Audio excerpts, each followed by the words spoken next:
Organizator sejma za letošnji sejem napoveduje 400 tisoč obiskovalcev, kar so morebiti optimistične napovedi, a vendarle eden od razlogov, da mora biti tudi Turistična zveza Medvode na tem sejmu prisotna. Strinjam se z razmišljanjem nekaterih, ki pravijo, da sejem izgublja na svoji vplivnosti, pomembnosti, na svoji razširjenosti. Ampak vseeno se mi zdi pa pametno, da vse tiste, ki pa vseeno pridejo na sejem, da jim predstavimo tudi medvoško dogajanje. To se pravi, kaj se da v Medvodah videti, doživeti, jesti, kje prespati, in mislim, da je vseeno za te, ki pridejo, pomembno, da smo tu. Lansko leto je bila rdeča nit predstavitve medvoškega turizma kulinarika, saj so predstavljali sveže izdan kulinarični katalog, letos pa promovirajo turizem na splošno. Promoviramo tiste stvari, ki jih pravzaprav na neki liniji že nekaj let.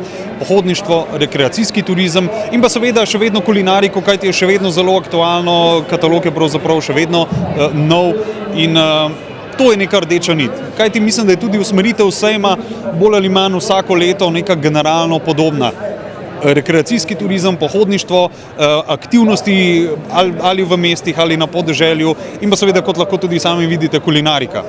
Glavna nosilka letošnje predstavitve je sicer Turistična zveza Medvode s prostovoljci lokalnih turističnih društev, novost pa je, da so tokrat prvič sodelovali z Zavodom za šport in turizem.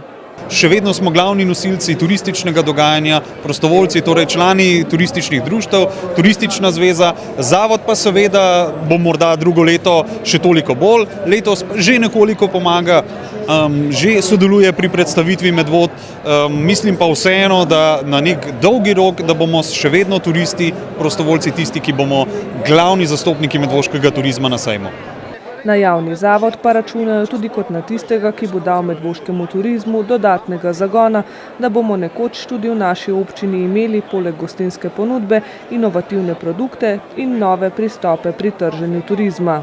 Jaz računam sedaj, ko imamo končno Zavod za turizem, ko bo slej ko prej dobil tudi neko strokovno osebo, da bo ta pomagala vsem zainteresiranim razširjati tudi to zavest o turističnem poslovanju, kar pomeni, da bo slej ko prej prišlo do razvoja turističnih produktov in čez leta, upam, da seveda čim prej, tudi do take mase turistov, da se bo od tega dalo živeti. Turizem je zagotovo ena tistih dejavnosti, ki imajo največjo perspektivo pri ponovnem zagonu slovenskega gospodarstva.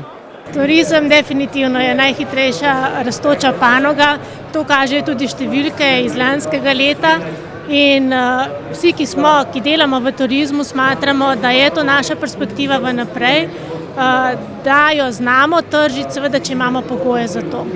Seveda se poraja vprašanje, na kakšen način privabiti turiste tudi v manjše kraje, na primer v kraje občine Medvode, saj ti največkrat odidejo v najbolj promovirane kraje, kot so Bled, Piran, Ljubljana in podobno. Slovenija ima svoje turistične atribute, katere dejansko tržimo, je pa dejansko tudi res to, da bi se mogli med seboj bolj povezati, kajti tujci, ki pridejo v Ljubljano, bi mogli definitivno zaiti tudi v Medvode, ker Medvode imajo kaj za ponuditi. Res pa je, da pa ni to dovolj spromovirano. Že na Zavodu za turizem v Ljubljani bi mogli imeti prospekte od Medvod, skratka povezati bi si mogel Zavod za turizem Ljubljana, rečemo TIC Medvode in tako dalje. Je pa tudi res, da bi mogla Slovenija kot enotna destinacija nastopati tudi na tujih trgih, seveda pa tisti atributi potegnejo in ko enkrat tujec pride v te turistične atribute, bi mogel imeti na razpolago tudi, da se seznani, kaj se dogaja, 50 kilometrov okoli njega. Majhne zgodbe delajo tudi velike, pravi Karmen Burger, in to je dober obet tudi za medvoško občino. Občino Medvode poznam, ampak iz razloga, ker dobro sodelujemo s Turistično zvezo Medvode. In ker smo tudi imeli dobro vodenje po vaši občini, iz tega razloga promoviramo Medvode tudi preko našega turističnega časopisa Lipov list. Tudi turistična društva smo že pripeljali v Medvode, tudi na krajši ogled Medvod, tako da jaz verjamem, pa tudi uresničuje se tudi to, da turistična društva enkrat letno organizirajo izlete in nekatera turistična društva so prišla tudi že v Medvode. Skratka, s počasnimi koraki bomo naredili en velik preskok. Morebiti je eden od takšnih malih korakov tudi prijazna beseda prostovoljcev na medvoški stojnici v stekleni dvorani, ki obiskovalcem ponudijo čaj, klobase, kruh in pecivo, ob tem pa vsi dobijo tudi vse informacije o najlepših kotičkih naše občine.